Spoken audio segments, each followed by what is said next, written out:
बिस्मिल्लाहिर्रहमानिर्रहीम। अस्सलामु अलैकुम नाज़रीन, आज की इस वीडियो में हम आपको बयान करेंगे कि अल्लाह तबारक ताला ने सांप और मोर को जन्नत से क्यों निकाला।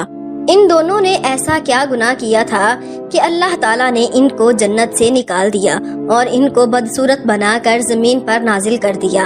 और छिपकली ने ऐसा कौन सा गुनाह किया था कि हुजूर पाक सल्लल्लाहु अलैहि वसल्लम ने इसको मारने का हुक्म दिया। सांप और मोर जन्नत से आए हुए जानवर हैं। जन्नत में घूमने फिरने और खाने पीने को बहुत कुछ था, लेकिन जन्नत में अकेले और तन्हा होने की वजह से हजरत आदम अलैहिस्सलाम उदास रहते थे। अल्लाह पाक ने हजरत आदम अलैहिस्सलाम की बाईं पसली से बीबी हवा अलैहिस्सलाम को पैदा किया और यूं हजरत आदम अलैहिस्सलाम हजरत हवा अलैहिस्सलाम का साथ पाकर खुश हो गए और वो दोनों जन्नत में खुश रहने लगे। अल्लाह ताला ने उनसे इरशाद फरमाया कि तुम दोनों जन्नत में जहाँ चाहो घूमो फिरो, जो कुछ चाहो वो खाओ पियो, लेकिन खबरदार इस दरख्त के करीब मत जाना और ना ही इस दरख्त का फल खाना। अगर तुमने ऐसा किया तो तुम जालिमों में से हो जाओगे। सांप और मोर भी उस वक्त जन्नत में रहते थे और वो दोनों भी जन्नत से बाहर आया जाया करते थे। उस वक्त सांप के पैर भी थे और उस वक्त सांप के मुंह से अबरक की खुशबू भी आती थी। और मोर आज जितना खूबसूरत दिखाई देता है वो उस वक्त कहीं ज्यादा खूबसूरत हुआ करता था। जब वो जन्नत में रहता था तब मोर के पाँव भी बहुत खूबसूरत हुआ करते थे। एक दिन जब वो दोनों जन्नत के बाहर आए तो उनकी मुलाकात शैतान से हुई। शैतान ने उन दोनों से कहा कि मुझे भी अपने साथ जन्नत में ले चलो। तो जवाब में उन दोनों ने कहा कि हमें अल्लाह का खौफ है और इस बात का डर है कि तुम्हें अपने साथ जन्नत में ले जाते हुए हमें कोई देख न ले, इसलिए हम तुम्हें जन्नत में नहीं ले जा सकते। इस पर शैतान ने अपनी दोस्ती का वास्ता दिया कि हम जन्नत में साथ रहते थे, मुझे भी जन्नत में ले चलो। मोर ना माना, लेकिन शैतान ने उनको दायमी जिंदगी का ख्वाब दिखाया, जिस पर सांप मान गया और सांप ने शैतान को मशवरा दिया कि तुम मेरे मुंह में बैठ जाओ और मैं तुम्हें जन्नत में जाकर उगल दूंगा और इस तरह तुम्हें कोई देख नहीं सकेगा। सांप ने शैतान को मुंह में बिठाकर जन्नत में ले जाकर उगल दिया। इस तरह शैतान दोबारा जन्नत में दाखिल होने में कामयाब हो गया। शैतान ने जन्नत में हजरत आदम अलैहिस्सलाम और बीबी हवा अलैहिस्सलाम से मुलाकात की और उनसे कहा कि मैं तुम्हारा खैर ख्वाह हूँ, तुमने जन्नत में अभी तक इस फल को क्यों नहीं खाया। उस पर दोनों ने शैतान से कहा कि अल्लाह तबारक ताला ने हमें इस दरख्त से दूर रहने और इसका फल खाने से मना फरमाया है और इसलिए हमने अभी तक इसका फल नहीं खाया और ना ही खाएंगे।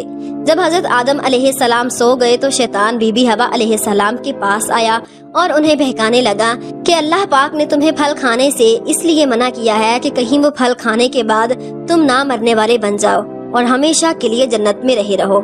हजरत बीबी हवा अलैहिस्सलाम ने शैतान के बहकावे में आकर उस दरख्त का फल खा लिया। हजरत आदम अलैहिस्सलाम सोकर उठ गए तो बीबी हवा अलैहिस्सलाम ने भी उस दरख्त का फल खाने पर मजबूर कर दिया और वो फल हजरत आदम अलैहिस्सलाम को भी खिला दिया। जैसे ही दोनों ने उस दरख्त का फल खा लिया तो फौरन उनका जन्नत का लिबास उतर गया। तभी अल्लाह पाक ने उन दोनों से कहा कि मैंने तुम्हें इस दरख्त के पास जाने और इसका फल खाने से मना नहीं किया था, लेकिन तुम दोनों ने मेरी बात ना मानकर इस दरख्त का फल खाकर अपनी जान पर जुल्म किया है। तभी हजरत आदम अलैहिस्सलाम और बीबी हवा अलैहिस्सलाम को अपनी उस गलती का एहसास हुआ और उन्होंने अल्लाह पाक से माफी मांगी तो अल्लाह पाक ने उन्हें माफ फरमा दिया और उन दोनों को जन्नत से निकाल कर जमीन पर नाजिल फरमा दिया और फरमाया कि जमीन पर एक खास वक्त तक तुम्हारा ठिकाना है और तुम जमीन पर ही रहोगे। अल्लाह पाक ने शैतान को जन्नत में लेकर आने पर मोर की खूबसूरती छीन ली और जिन पैरों से वो शैतान को जन्नत में लेकर आया था उन्हें बदसूरत बना दिया। और जिस सांप ने मोर को शैतान की मदद करने का मशवरा दिया था, अल्लाह पाक ने उसके मुंह से अबरक की खुशबू छीन कर सांप के मुंह में जहर भर दिया और सांप की टांगे छीन कर मोर और सांप को जन्नत की उस खूबसूरत जगह से हमेशा हमेशा के लिए निकाल दिया। प्यारे नाजरीन, छिपकली एक रेंगने वाला जानवर है जो अमूमन हमारे घरों में पाया जाता है। छिपकली की कुछ इकसाम तो बिल्कुल जहरीली नहीं होती, लेकिन बाज ऐसी जहरीली होती हैं अगर वो किसी इंसान को अपनी जुबान लगा दे तो इंसान मर सकता है।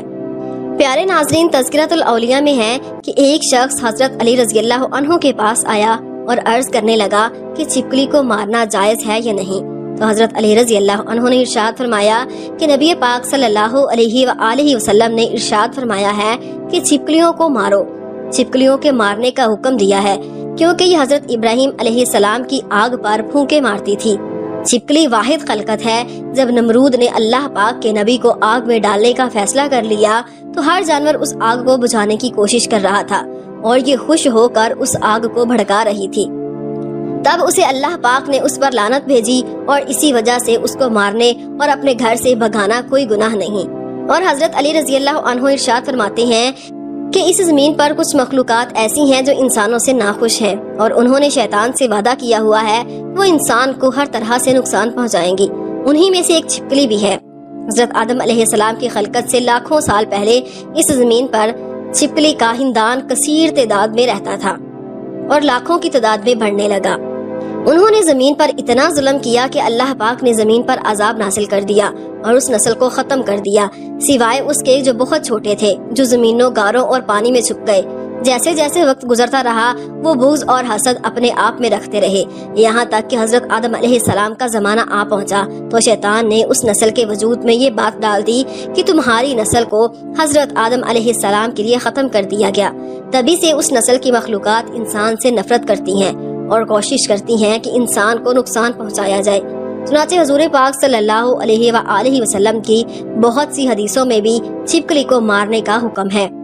ایک موقع پر حضور پاک صلی اللہ علیہ وآلہ وسلم نے فرمایا کہ کوئی شخص کسی چھپکلی گرگٹ کو پہلی چوٹ میں مار ڈالے اس کے لیے 100 نیکیاں لکھ دی جاتی ہیں، اور دوسری چوٹ کے مارنے پر اس سے کم، اور تیسری چوٹ کے مارنے پر اس سے کم۔ اللہ پاک ہمیں نیک اعمال کرنے اور گناہوں سے بچنے کی توفیق عطا فرمائے، آمین۔ ناظرین، اگر آپ کو ہماری ویڈیو پسند آئی ہے تو ویڈیو کو لائک اور شیئر کیجیے گا۔ مزید انفارمیٹیو، اسلامک اور حقیقی ویڈیوز دیکھنے کے لیے ہمارے چینل تبندہ وائس کو سبسکرائب کر کے ساتھ میں دیے گئے بیل کے نوٹیفیکیشن کو بھی آن کر دیجیے گا۔ پھر ملتے ہیں ایک نیو ویڈیو کے ساتھ، تب تک کے لیے اللہ نگہبان۔